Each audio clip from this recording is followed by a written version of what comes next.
The Book of Proverbs, King James Version, Proverbs 5. My son, attend unto my wisdom, and bow thine ear to my understanding, that thou mayest regard discretion, and that thy lips may keep knowledge. For the lips of a strange woman drop as an honeycomb, and her mouth is smoother than oil. But her end is bitter as wormwood, sharp as a two-edged sword. Her feet go down to death, her steps take hold on hell.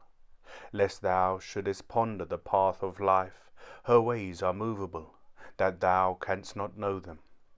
Hear me now, therefore, O ye children, and depart not from the words of my mouth.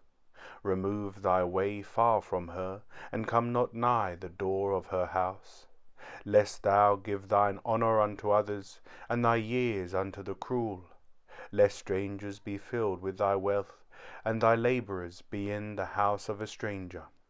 And thou mourn at the last, when thy flesh and thy blood are consumed, and say, How have I hated instruction, and my heart despised reproof, and have not yet obeyed the voice of my teachers, nor inclined mine ear to them that instructed me.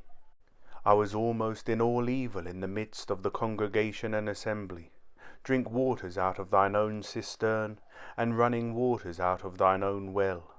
Let thy fountains be dispersed abroad, and rivers of waters in the street. Let them be only thine own, and not strangers with thee. Let thy fountains be dispersed abroad, and rivers of waters in the streets. Let them be only thine own, and not strangers is with thee.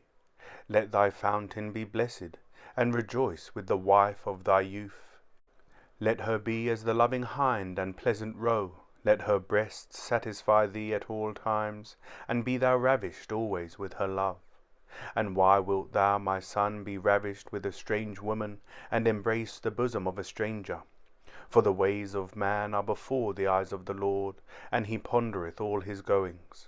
His own iniquity shall take the wicked himself, and he shall be holden with the cords of his sins. He shall die without instruction, and in the greatness of his folly he shall go astray. Amen.